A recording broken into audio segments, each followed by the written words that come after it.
ಶೆಟ್ಟಿಗೆ 8ನೇ ತಿಂಗಳದೊಳಗೆ ಬರ್ತಾಳೆ. ಕೈಯ ಕಾಲ ಕಣ್ಣ ಮೂಗು ಎಲ್ಲ ತಯಾರಾದ ಮೇಲೆ ಶೆಟ್ಟಿಗೆ ಬರ್ತಾಳ. ಆ ತಾಯಿ ಉದರದೊಳಗೆ ಶೆಟ್ಟಿಗೆ ಬರ್ತಾಳ. ಕೈಯಾಗ ಒಂದು ಉಕ್ಕಿನ ಮಡಿ ಒಂದು ಸುತ್ತಿಗೆ ತಗೊಂಡ್ ಬರ್ತಾಳ. ಎಲ್ಲೇ ತಾಯಿ ಉದರದೊಳಗೆ ಆ ಕೂಸೇನ್ ಇರ್ತದಲ್ಲ 8ನೇ ತಿಂಗಳ ಕೂಸಿದ್ದಾಗ ಆ ತಾಯಿ ಕೂಸ ಉದರದೊಳಗ ಶೆಟ್ಟಿಗೆ ಬರ್ತಾಳ. ನಿಮ್ಗೆ ಯಾರಿಗೆ ಕಾಣಂಗಿಲ್ಲ, ಯಾರಿಗೆ ಮನುಷ್ಯರಿಗೆ ಕಾಣಂಗಿಲ್ಲ. ಆಕಿ ಯೋಮ ಗಾಳಿ ರೂಪದೊಳಗೆ ಬರ್ತಾಳ. ತಾಯಿ ಉದರದೊಳಗೆ ಬರ್ತಾಳ. ಒಂದು ಉಕ್ಕಿನ ಮಡಿ ಒಂದು ಸುತ್ತಿಗೆ ತಗೊಂಡ್ ಬರ್ತಾಳ. ಅವಾಗ ಆ ಕೂಸ ಕಣ್ಣು ಮುಚ್ಚಿ ಇರ್ತದೆ. ಆ ಕೂಸಿಗೆ ಕಣ್ಣು ಮುಚ್ಚಿ ಇರ್ತಾವ, ಕಿವಿ ಮುಚ್ಚಿರ್ತಾವ, ಬಾಯಿ ಮುಚ್ಚಿರ್ತದ, ಎಲ್ಲ ಬಂದಾಗಿರ್ತದ.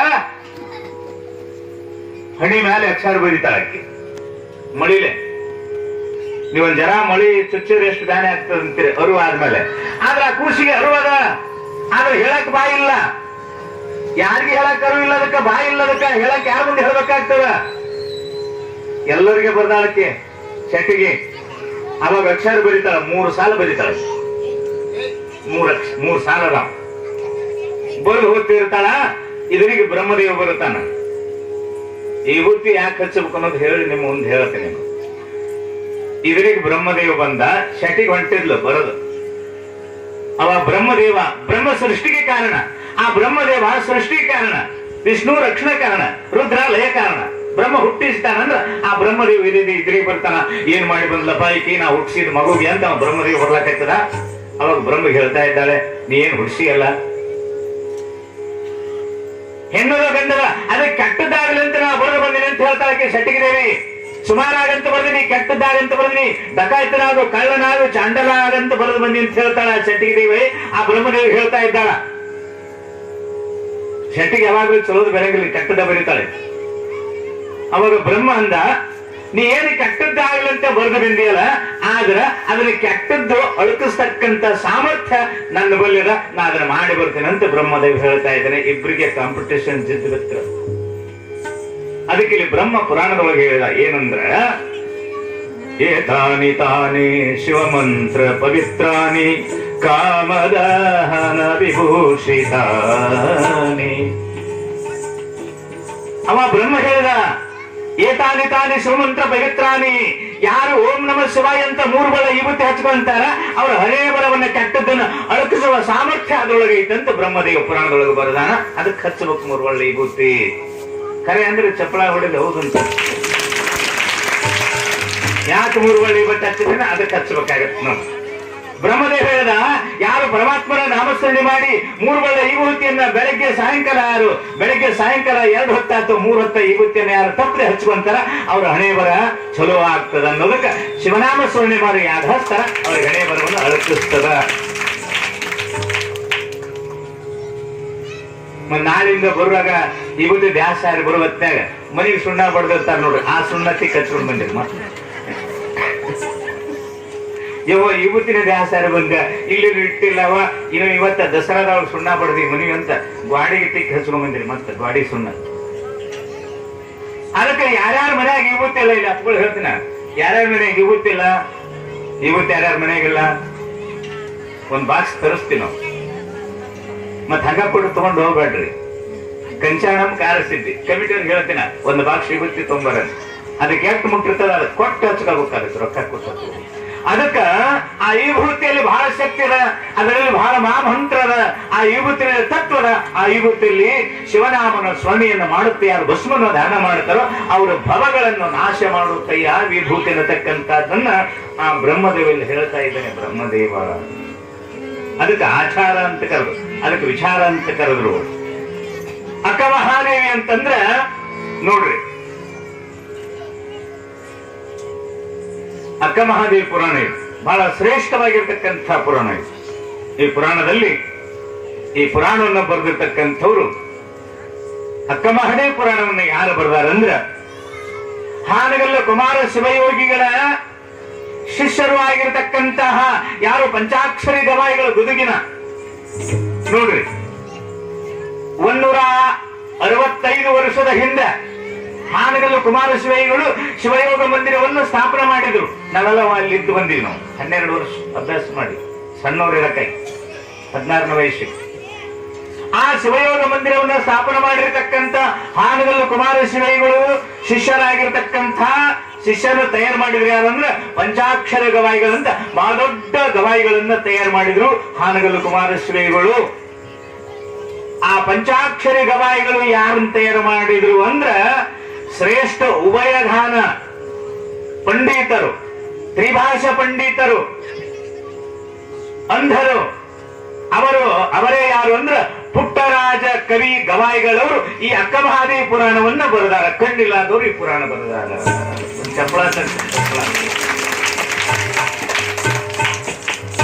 ಪುಟ್ಟರಾಜ ಗವಾಯಿಗಳವರು ಈ ಪುರಾಣವನ್ನ ಬರೆದಾರ. ಅಕ್ಕ ಮಹಾದೇವಿಪುರ ಕಣ್ಣಿದ್ದವ್ರಿಗೆ ಬರೆಯಕ್ಕೆ ಬರೋದಿಲ್ಲ, ಕಣ್ಣಿಲ್ಲಾದವರು ಬರೆದಾರ ಅಕ್ಕ ಮಹಾದೇವಿ ಪುರಾಣ. ಗುಡ್ಡಾಪುರ ದಾನಮ್ಮನ ಪುರಾಣ ಬರೆದಾರ ಪುಟ್ಟರಾಜ ಗವಾಯಿಗಳು. 10-18 ಪುರಾಣಗಳನ್ನ ಬರೆದಾರ, ಕಾವ್ಯಗಳನ್ನ ಬರೆದಾರ. ಕಣ್ಣಿಲ್ಲ, ನೋಡಲಿಕ್ಕೆ ಹೊರಗೆ ಕಣ್ಣಿಲ್ಲ. ಅವರು ಯಾವ ಕಣ್ಣದಂದ್ರ ಪರಮಾತ್ಮ ಕೊಟ್ಟಿರತಕ್ಕಂತ ಜ್ಞಾನದ ಕಣ್ಣನ್ನು ಕೊಟ್ಟಾನ. ಅವರಿಗೆ ಬರೆದವರು ಜ್ಞಾನದ ಕಣ್ಣನ್ನು ಕೊಟ್ಟ. ಈ ಪುರಾಣವನ್ನ ಬರೆದಾರ ಪುಟ್ಟರಾಜ ಗವಾಯಿಗಳು ಬರೆದಾರ ಈ ಪುರಾಣ. ಅಕ್ಕ ಮಹಾದೇವಿಯ ಪ್ರಥಮದಲ್ಲಿ ಆ ಪುಟ್ಟರಾಜ ಗವಾಯಿಗಳು ನಾಟಕವನ್ನ ಬರೆದಾರೆ. ಯಾವುದಂತಂದ್ರ ಯಾವ ನಾಟಕ ಬರೆದಾರ ಅಂದ್ರ ಅಕ್ಕ ಮಹಾದೇವಿ ನಾಟಕವನ್ನ ಬರೆದು ಆ ನಾಟಕ ಆಡಿಸ್ತಕ್ಕಂಥವ್ರು ಪ್ರಥಮ ನಾಟಕ ಅದು ಗುಬ್ಬಿ ಈರಣ್ಣವ್ರ ಕಂಪನಿ ಒಳಗ ಅಕ್ಕ ಮಹಾದೇವಿ ನಾಟಕವನ್ನ ಅದು ಪುಟ್ಟರಾಜ ಗವಾಯಿಗಳು ಬರೆದಂತಹ ನಾಟಕ ಬರೆದಾರ. ಅಕ್ಕ ಮಹಾದೇವಿ ಪುರಾಣ ನಾಟಕವನ್ನು ಬರೆದಾರ. ಕಂಪನಿ ತಯಾರು ಮಾಡಿದ್ರು ಆಗಿನ ಕಾಲದೊಳಗೆ. ಅಂತ ಯಾವ ಆ ಪುರಾಣದಲ್ಲಿ ಪ್ರಥಮದಲ್ಲಿ ಒಂದು ನುಡಿಯನ್ನ ಬರೀತಾರ. ಪೀಠಿಕಾ ಅಧ್ಯಾಯದೊಳಗ ಏನಂತ ಬರೀತಾರ ಅನ್ನತಕ್ಕಂಥದ್ದನ್ನ ಇಲ್ಲಿ ಪೀಠಿಕಾ ಅಧ್ಯಾಯದೊಳಗ, ಈಗ ದೇವಿ ಪುರಾಣದೊಳಗ 18 ಅಧ್ಯಾಯದೊಳಗ ಪೀಠಿಕಾ ಅಧ್ಯಾಯ ಇರ್ತಾವ. ನೀವೆಲ್ಲ ಕೇಳಿರಿ ನೀವು, ಹೌದಲ್ರಿ? ದೇವಿ ಪುರಾಣ ಹೋದರ್ಸ್ಲಾಚಿ ವರ್ಷ ಕೇಳಿರಿ ನೀವು. ಹಂಗ ಇಲ್ಲಿ ಏನೊಂದು ಸಂತೋಷ ಆಗ್ತದಂದ್ರ ಪ್ರತಿ ವರ್ಷ ಇಲ್ಲಿ ಪುರಾಣದೊಳಗ 10-11 ದಿವಸ 9 ದಿವಸ ಬೇರೆ ಬೇರೆ ಪುರಾಣವನ್ನ ಇಲ್ಲಿ ಹಚ್ತಿರಲ್ಲ, ಬಹಳ ಸಂತೋಷದ ಕೆಲಸ ಅನಿಸ್ತದೆ. ಬಹಳ ಸಂತೋಷದ ಕೆಲಸ, ಆನಂದದ ಕೆಲಸ.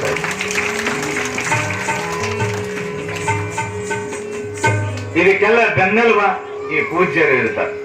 ಕೊಡೇಕಲ್ಲ ಮಠದ ಪೂಜ್ಯರು ಬೆನ್ನೆಲುಬು. ನೀವು ಇಲ್ಲಿ ಪೀಠಿಕಾ ಪದ್ಯದೊಳಗ ಸ್ತೋತ್ರವನ್ನ ಮಾಡ್ತಾ ಇದ್ದಾರೆ. ಪುಟ್ಟರಾಜ ಗವಾಯಿಗಳು ಏನೇನು ಮಾಡ್ತಾರೆ ಅನ್ನೋದನ್ನು ನೋಡಿ.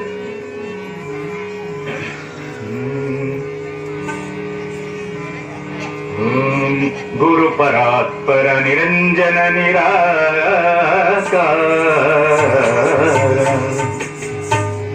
ಗುರು ಪರಾತ್ಪರ ನಿರಂಜನ ನಿರಾಕಾರ, ಗುರು ಪ್ರಕಾರ ಯೋಗಿನ್ಮಯ ಸಿದ್ಧನ ರೂಪನೆ, ಯೋಗಿನಿ ನಂದನೆ ಸಿದ್ಧನ ರೂಪನೆ, ಸಕ್ರಿಯ ನಿರ್ಗಮ ಪರಮ ವೈರಾಗ್ಯ ಸಾಧನೆ, ಆಗಮ ಭೇದ ಸದ್ಭಕ್ತಿ ಪರ ಕಮಲವಾಸನೆ,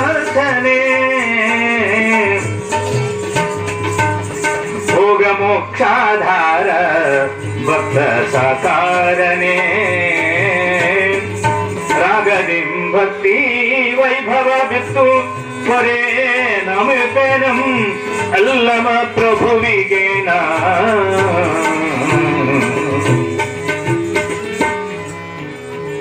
ಆ ಪುಟ್ಟರಾಜ ಕವಿ ಗವಾಯಿಗಳು ಪೀಠಿಕಾ ಅಧ್ಯಾಯದಲ್ಲಿ ಏನು ಬರೀತಾರಂದ್ರೆ,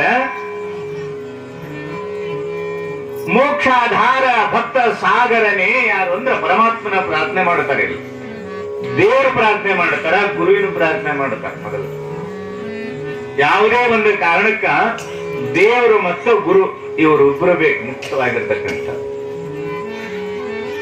ದೇವರು ಮತ್ತು ಗುರು ಯಾಕೆ ನೆನೆಸ್ಬೇಕಂದ್ರ, ಈ ಲೋಕಕ್ಕೆ ಮಾನವ ಜನ್ಮವನ್ನು ತಂದು ಕೊಟ್ಟವ ಯಾರು ಅಂದ್ರೆ ಪರಮಾತ್ಮ. ನಾವೇನೋ ಕತ್ತೆ ಕುದುರೆ ಹಂದಿ ಮೀನಾ ಮಸೂರಿ ಗಿಡ ಮುಳ್ಳ ಕಲ್ಲ ಎಲ್ಲ ಹುಟ್ಟಬೇಕಾಗಿತ್ತು. ಆದ್ರೆ ಇದನ್ನೆಲ್ಲವನ್ನು ತೆಗೆದು ಬಹಳ ಶ್ರೇಷ್ಠವಾಗಿರ್ತಕ್ಕಂಥ ಮಾನವ ಜನ್ಮವನ್ನ ಕೊಟ್ಟಲ್ಲ ಪರಮಾತ್ಮ. ಅದಕ್ಕ ಆ ಪರಮಾತ್ಮನ ನಾಮಸ್ಮರಣೆ ಮಾಡ್ಬೇಕಂತ ಮನುಷ್ಯ ನಿತ್ಯ ಬೆಳಗ್ಗೆ ಎದ್ದು ಕೂಡಲೇ ದೇವ್ರ ನಾಮಸ್ಮರಣೆ ಮಾಡ್ಬೇಕು. ಯಾಕೆ ಮನುಷ್ಯನ್ ಮಾಡಿ ಹುಟ್ಟ್ಯಾನ ದೇವ್ರು. ಆಮೇಲೆ ಎರಡನೇದೇನಂದ್ರೆ ಗುರುವಿನ ನಂತರ ಹಿಂದೆ ಗುರು ಇರಬೇಕು, ಮುಂದೆ ಗುರಿ ಇರಬೇಕಂತ.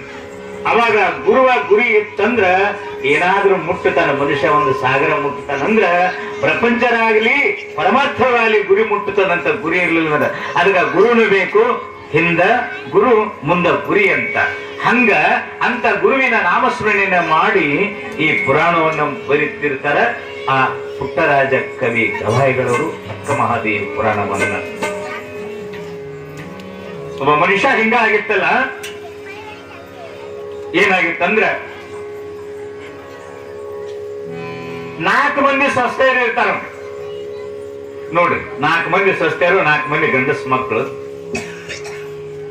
2 ಅಂತಸ್ತಿನ ಮನೆ ಇರ್ತದ, ಒಂದ್ 10 ಕೋಟಿಗೆ ಹೊಲ ಇರ್ತಾವ, ಮನೆಯೊಳಗೆ ಬಂಗಾರ ಬೆಳ್ಳಿ ಬಹಳ ಗಳಿಸಿರ್ತಾನ. ಆದ್ರೆ ಒಂದ್ ಏನಿತ್ತು ಅವ್ರ ಬಲ್ಲಿ, ಆ ಮನೆತನದೊಳಗೆ ಏನಿತ್ತಂದ್ರ ಶಾಸ್ತ್ರದಲ್ಲಿ ಹೇಳ್ತಾ ಇದ್ದಾರೆ ಏನಂದ್ರ ಕಡುಲೋಭದಿಂದ ಕಲಿತನ ಮುನ್ನುಂಟೆ ಅಂತ. ಅವ್ರ ಬಲ್ಲಿ ಧರ್ಮಾಚಾರ ಇರಲಿಲ್ಲ, ಅವ್ರ ಬಲ್ಲಿ ಪುಣ್ಯ ಇರಲಿಲ್ಲ, ಅವ್ರ ಬಲ್ಲಿ ಪರೋಪಕಾರ ಇರಲಿಲ್ಲ. ಯಾರ್ಯಾರಿಗೆ ಒಂದು ಹನಿ ನೀರು ದಾನ ಮಾಡುತ್ತಿರ್ಲಿಲ್ಲ ಅಂಥ ಲೋಭಿಗಳು ಇದ್ರು. ಒಂದ್ ಹನಿ ನೀರು ದಾನ ಮಾಡುತ್ತಿರ್ಲಿಲ್ಲ ಯಾರಿಗೆ. ಎಂಜಲ್ಗೈಲೆ ಕಾಗಿ ಹೊಡಿತಿರ್ಲಿಲ್ಲ ಅವ್ರ ಮನೆಯೊಳಗೆ. ಎಂಜಲ್ಗೈಲೆ ಕಾಗಿ ಹೊಡಿದಂದ್ರೆ ಗೊತ್ತದನ್ರಿ, ಎಂಜಲ್ಗೈಲೆ ಕಾಗಿ ಹೊಡಿತಿರ್ಲಿಲ್ಲ. ಹಿಂಗ ಅರ್ಥ ಏನ್ರಿ ಅವ ಹೇಳ್ರಿ ನೋಡಮ್ಮ. ಹಿಂಗಂದ್ರೆ ಆ ಮನೆಯಾಗ ಉಣ್ಣ ಕಟ್ಟಿದ್ದ ಕುಂಬಿ ಮ್ಯಾಗ ಒಂದು ಕಾಗಿ ಬಂದು ಕುಂತು. ಅವನ ಮನಿ ಎದುರಿಗೆ ಬೇರೆ ಕುಂಬಿಗದ, ಇವ್ ಉಣ್ಣ ಕಟ್ಟಿದ, ಅನ್ನ ಉಣ್ಣ ಕಟ್ಟಿದ್ದ. ಇವನ ಬಾಳ ಗಳಿಸ್ತಾವ. ಕಾಗಿ ಯಾಕೆ ಬಂತು ಕುಂತಂದ್ರ ಹೇಳ್ತದದು, ಕಾಗೆ ಒಂದು ಅಗುಳ ಕಂಡಡೆ ಕೂಗಿ ಕರೆಯದೆ ತನ್ನ ಕುಲವೆಲ್ಲವ. ಕಾಗೆ ಹೇಳ್ತದ, ಒಂದು ಅಗಳನ್ನ ಅನ್ನ ನೀ ಕೊಟ್ಟಂದ್ರ ನಿನ್ನ ಅನ್ನ ತಗೊಂಡೋಗಿ ಎಲ್ಲಾ ನನ್ನ ಬಳಗವನ್ನ ಕರ್ಕೊಂಡು ನಾ ಊಟ ಮಾಡ್ತೀನೋ ಮನುಷ್ಯ, ಒಂದ್ ಅಗಳ ಅನ್ನ ಹಾಕುವಂತ ಕಾಗಿ ಇವನ್ನ ನೋಡಿ ಒದರಾಕ್ತದ. ಎಂಥ ಗುಣ ಅದ ಕಾಗಿ ಬಲ್ಲಿ.